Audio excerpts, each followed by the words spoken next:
From Rotary Magazine, this is the Rotary Voices podcast. I'm Linda Yu. Early this year, Rotary leaders from around the world gathered in Orlando, Florida, USA, for an annual training event called International Assembly. Together, incoming district governors learn the strategies they'll need to keep membership strong, vibrant, and growing. This gathering also serves as a platform for the president-elect who announces their vision for their Rotary year ahead. This year, President-elect Stephanie Urchick revealed her vision for our organization. She'll spend her year advancing the action plan to grow membership, healing a divided world through positive peace, and establishing continuity across Rotary leaders of the past, present, and future. The Rotary Voices podcast interviewed leaders at International Assembly and gathered their questions for a town hall-style interview with the president-elect. Today, I'll be sharing those questions with Stephanie, but before we jump into their questions, I have a few of my own.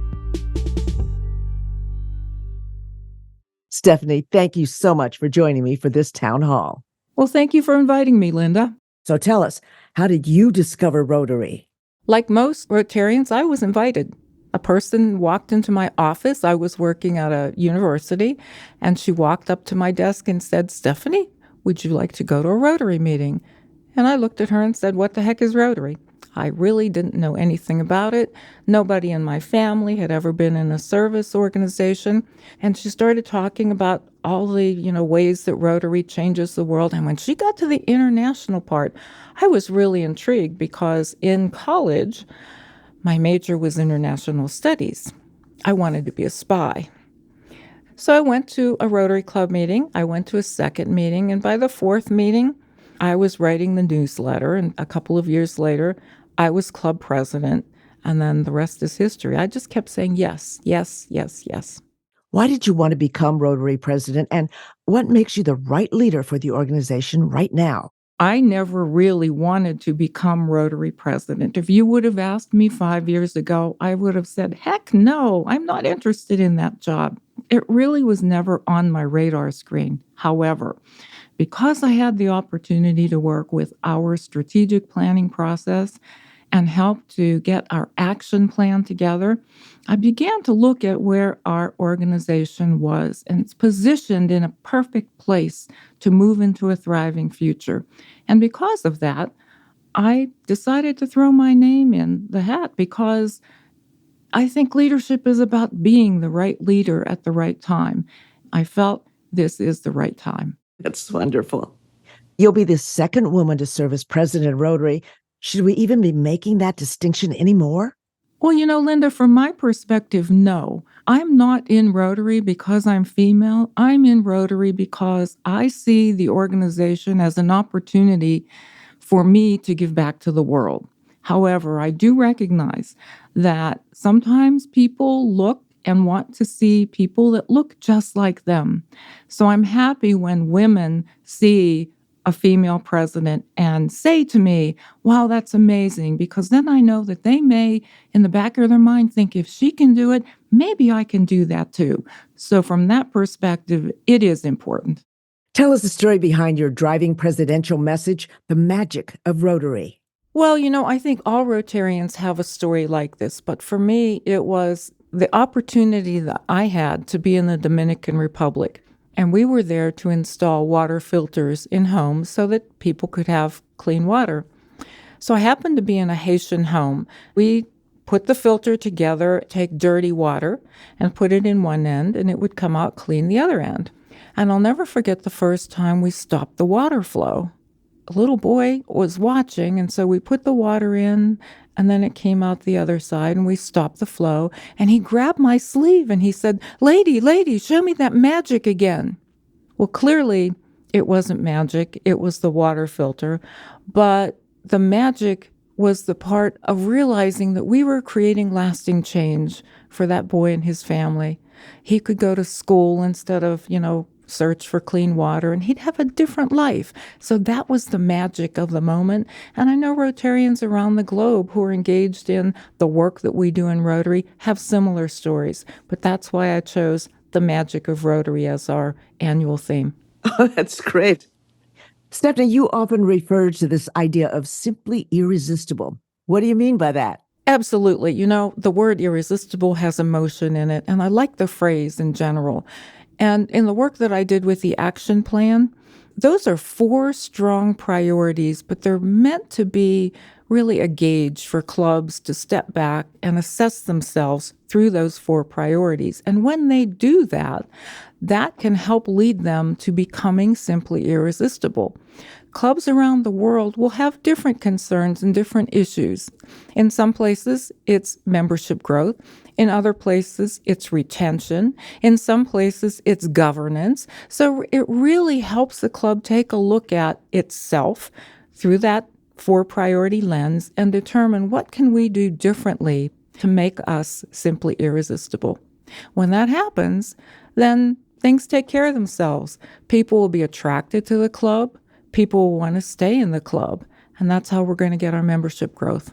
I've heard you love American football and are a fan of your hometown team, the Pittsburgh Steelers. In fact, you're friends with the Steelers owner. How'd you come to meet him? I first started watching football when I was a little girl. I'd sit on my dad's lap and he'd turn the TV on and we'd watch the games together. It wasn't until I was an adult that I actually started going to games. And I think I mentioned to you in the past that at one point I had a group of lady friends, and we would get together and find a city where the Steelers were playing that we hadn't been to before, and we would make an outing. And the rules were no husbands, no children, no boyfriends, no pets. And we would go to this city, we'd buy tickets to the game, see the city and look at the sights. We did that for 10 or 12 years. Many, many years ago, one of our club members knew Art Rooney Jr., and he said, I'd really like for Mr. Rooney to come and speak to our club. So when he contacted him, Mr. Rooney said, well, sure, I'd be happy to talk to your club, but you have to come to me. So our Rotary Club went to his office, and he was absolutely charming. And, he has pictures all over his office of players, and it was really, really a great, great Rotary meeting. And afterwards, as a thank you, I went back and I dropped off some local chocolate. We have a very famous chocolate factory in the town I live in, and I took some to Mr. Rooney. Well, turns out he has quite the sweet tooth. So every year since then, I go and visit him as often as I can, 2, 3, 4 times a year, and I take him some chocolate. So you must really understand the game of football, which is great for you and great for the owner of the Steelers, that you could talk football with him, right? So if you were to play for the Steelers, which position would you play? Oh, I wouldn't play at all. I'd be coach. Yeah, I like standing on the sideline and watching the people who know what they're doing, but giving them directions. Because a coach is a lot like a symphony conductor. The coach can't play all the positions. A symphony conductor can't play all the instruments. But somebody's got to be there leading them and giving the direction so that they know what to do. That is so Rotarian of you, wanting to help people. Now, I'm going to turn the mic over to the incoming district governors at the International Assembly in Orlando, Florida. What is your name? Gary Baker. Okay. What district are you from? 6690 in Ohio. I am retired and I have been a Rotarian for 35 years. Many of us are asked to make a Rotary elevator speech. What is your elevator speech? Rotarian Gary, that's a great question. Basically, I tend to say Rotary is a membership organization that does service. But then I go on to say that we do that service with our 1.4 million members across the globe. And we strive to unite and create lasting change. Sometimes we do that around the globe. Sometimes we do it in our own communities. But always that service also helps us because we get psychic income. So that change that happens in us is also important. My name is Kevin Kendrick, and I'm the governor-elect for District 7680, which represents a 14-county area of central western North Carolina in the Piedmont region. Our district touches the Virginia state line to the north and the South Carolina line in the south. We're kind of shaped like an upside-down T, with our east-west boundaries of the T stretching from Cleveland County in the west to Richmond County in the east. I've been a Rotarian for over 15 years now, and I've served in 2 districts, including my current one in 7680 and District 6310 in Midland, Michigan. Although I'm now retired, I served in the FBI for 25 years before working for 11 years in the private sector for Dow Corning in Midland, Michigan, which is where I became a Rotarian, by the way. I'm a full-time Rotarian now with my wife, Jennifer, who is also a Rotarian, except when we're babysitting our 4-year-old grandson. My question for President-elect Stephanie is this. Our district governor lines have a long history of collaboration with others in the chain, which has lent itself to enhanced continuity within our district. It's great to see that RI will be undertaking something similar as it relates to future presidents and presidential initiatives and themes. As we continue to experience a reluctance from members to step into club leadership roles such as president, is Rotary considering making recommendations to clubs in how we can enhance continuity at the club level, especially in these critical leadership positions? Kevin, I think the thing that we can do best is to model the behavior that we'd like to see. You may have noticed that President Gordon, President nominee Mario, and I do spend much time together. We frequently have Zoom meetings. We appear in public together. We certainly were together at our international assembly. So I think modeling the behavior that we want to see is important. I also think it's critical for those of us who are in leadership roles to continue to mentor those who are aspiring to leadership. It's important for us to tell people that there is a way to combine leadership in Rotary with the other responsibilities that we have. Some of us have careers, some of us have families, some of us have outside activities, and there is a way to combine them.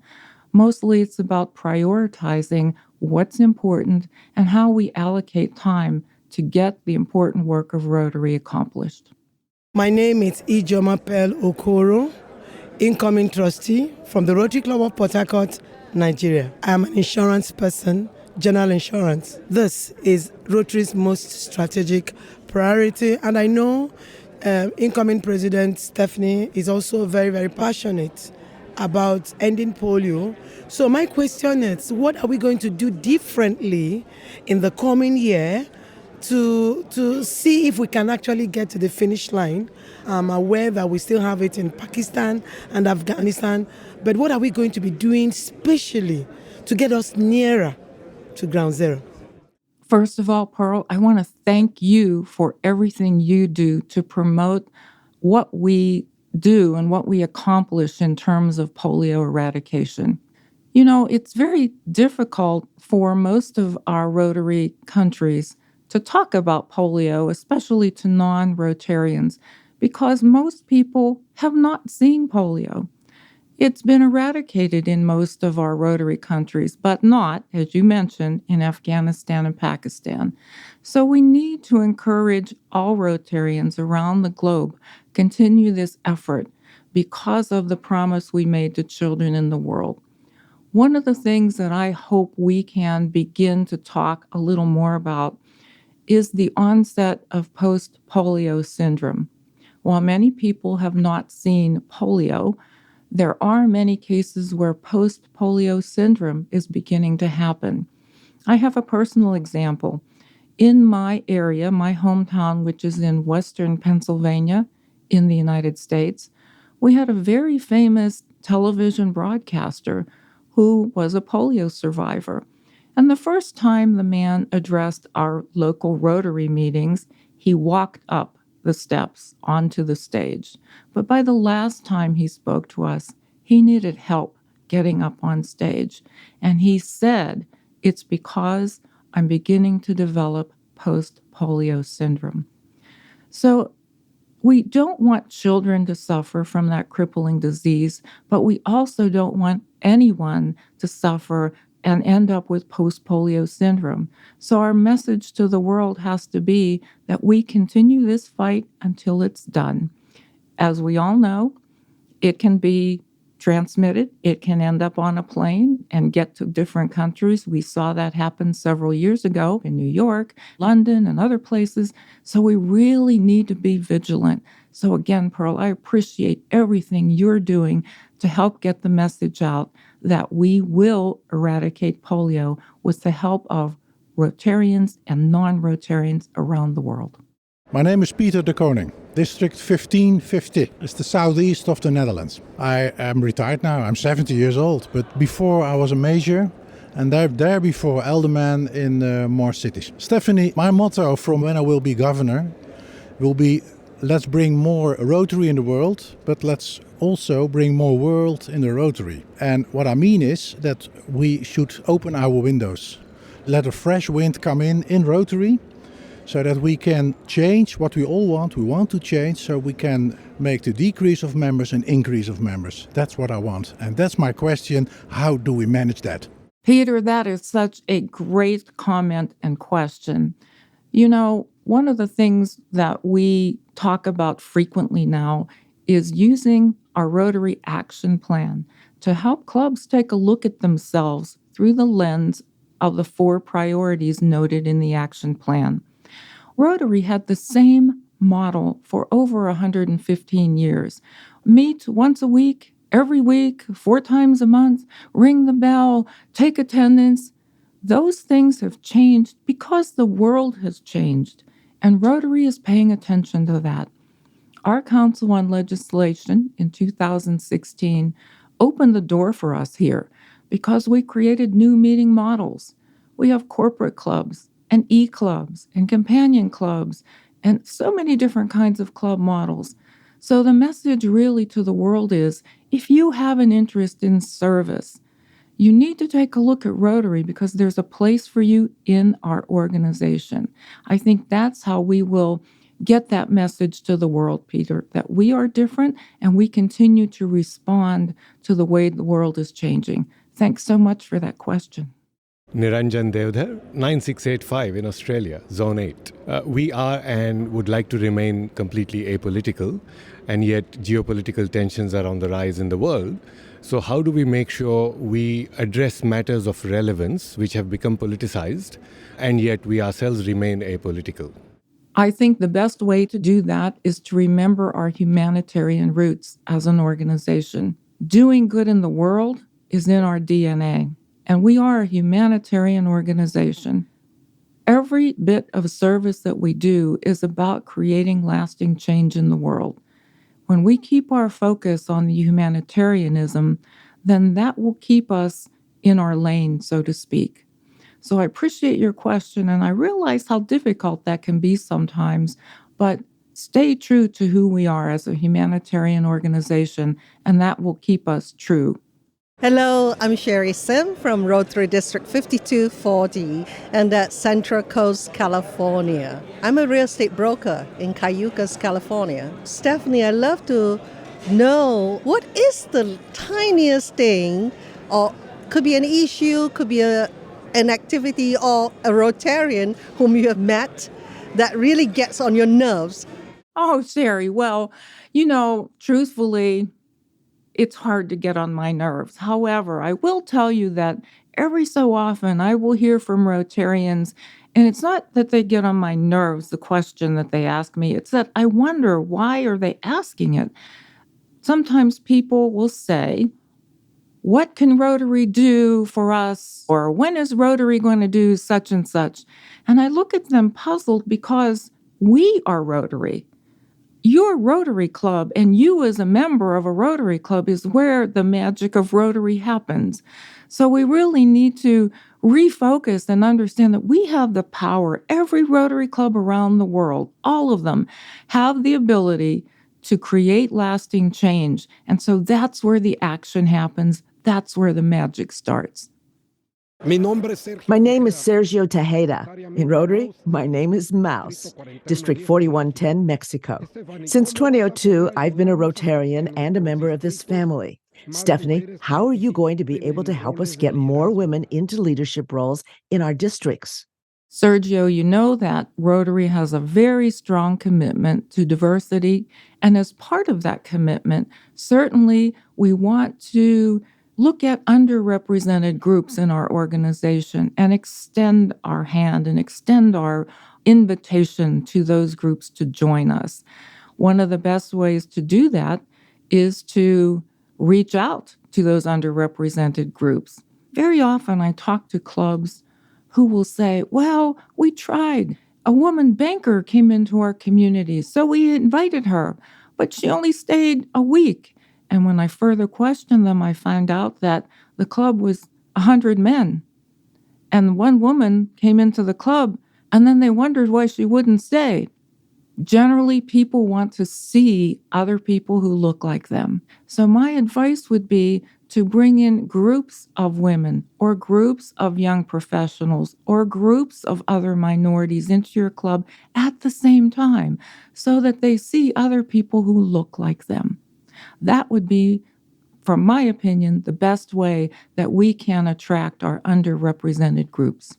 My name is Sandra Perdomo. I'm from Colombia, District 42A1. My profession is real estate. I'm starting Interact. I'm Rotaract and now Rotarian. My question is, I'm involved in Youth Exchange Program, and what is the vision she has about that? Sandra, that's a great question. You know, I have talked frequently about what's important for us to look at in Rotary Year 24-25. And one of those things is our commitment to peace building. Peace building is very important, and our Rotary Youth Exchange Program is a program that helps to spread peace. Each time a student goes out, they represent the country from which they came. They interact with their host family, members of the family, other students in the school that they attend, Rotarians in that community. So they are spreading peace, one student at a time. Our Rotary Youth Exchange Program is a very important way for us to continue to build peace and be known as an organization that is about world understanding and peace. Thank you very much for that question. Elias Ragby from Venezuela, District 4370. Stephanie, what role should Roto-actors play in the future of our organization now that they are members like us? I was a Roto-actor. I met my wife in Rotaract, and I am very interested in youth and Rotaract. Elias, we have elevated Rotaract. You're absolutely correct. They are now a membership category in Rotary. What I'm hoping is that Rotarian members will understand the importance that Rotaract members bring to our organization. Rotaractors have to understand the Rotarian members as well. You know, I'm a firm believer in the concept of reverse mentoring. So while Rotarians can mentor Rotaractors, I think Rotaractors can also mentor Rotarians. We can learn from each other. Each time I interact with a Rotaract group, I know that I know much about Rotary. I have depth in Rotary because I've been a member so long, but I also know that they can teach me. I'm not a digital native, but Rotaractors can help me with technology. When they talk about artificial intelligence, when they talk about technology, I can learn so much. So my hope is that Rotaractors and Rotarians can get closer together and understand the benefit that each of them bring to the process of creating change around the world. My name is Amelia Stanzel. I have the great pleasure of being District 7610. We're part of the United States just outside of Washington, D.C. in a state called Virginia. My profession is commercial banking. I've been a Rotarian for almost 18 years. How do we use our action groups and our cause-based clubs to be able to help grow the impact of Rotary? Amelia, the answer to that is similar to the answer to a lot of questions about Rotary, and that is we need to tell our story. Nobody will know that we have irresistible clubs. Nobody will know that we're eradicating polio. Nobody will know that we create lasting change in the world unless we tell our stories. So I think we have action groups that are focused on each of our areas of service. Our action groups are a great place to tell a story, to share with the world what's happening in Rotary. So we need to become humble braggarts, if you will, in today's world. we really need to share what it is that Rotary is doing and how we create the magic that happens around the world and how we create lasting change for individuals, for families, for communities. So let us become better storytellers. My name's Michael Lapina, District 9800. 9800 is from Melbourne. It's in Melbourne, in Victoria, Australia, which pretty much goes from the southmost point is Brighton, goes all the way to the border, which is Echuca Moama, and then the western border is Bacchus Marsh, and then it goes all the way out to Glen Ferry. I am professionally a teacher, a music teacher, singing teacher, so I teach singing. That is my current profession. Sang for pretty much all the opera companies in Australia as a principal tenor and toured around the world. So along with Walt Disney, I was touring around Asia, New Zealand, all over Australia. I've been in Rotary since 2005. Since 2018, when I first met Stephanie, we've been great mates. I mean, I'm extremely proud to know Stephanie. I have a lot of love for her. So she's a really close family friend, not only for myself, but for my children and my wife. So for me, the only question I really have for her is probably, I know she's going to be successful in whatever she puts her mind to with Rotary. What is she going to do after her term for herself? Wow, Michael, that was quite an introduction, quite a question. You know, Michael and I met 5 or 6 years ago at a multi-district conference in Melbourne, Australia. At the beginning of the conference, I stood in the auditorium and was introduced, and then Michael came out and in his beautiful, amazing voice sang our United States national anthem. I was the only American in the whole facility. I burst into tears. His voice was so amazing, I just couldn't hold back the tears. It was incredible. And from that moment, he and I became wonderful friends. And of course, as he mentioned, his family and I as well have become friends. So Michael's question, what am I going to do for myself after my term ends? I probably am not going to do anything very much different from what I'm doing now. I enjoy doing Rotary. I may not have the hectic schedule that I have currently, but I can see myself still visiting Rotarians around the world and seeing the magic of Rotary at work. That concludes our town hall questions from the incoming district governors. Thank you to everyone who participated. Stephanie, do you have anything else to add before we close out? There's an important message that I'd like to share with everyone who's listening. I think that if you have the heart and hands for service, you really ought to consider Rotary as a way for you to contribute. If you do have the heart and hands for service, there's a place for you in Rotary. I want to thank all of you leaders who are able to produce these wonderful questions. They really were intriguing, and I thank you very much. Thank you again for joining us, Stephanie. I can't wait to see what your Rotary year brings. Well, thank you, Linda. I really appreciated and enjoyed this time, and I look forward to seeing you again. This episode of Rotary Voices Podcast was produced by Jacqueline Cantu and J.P. Swenson, edited by Wen Huang, with production by Yusu Kim. If you enjoyed the show, please rate us 5 stars on Apple Podcasts and Spotify and share it with your friends. The Rotary Voices Podcast is produced by Rotary Magazine, the official monthly publication of Rotary International. I'm Linda Yu. Thanks for listening.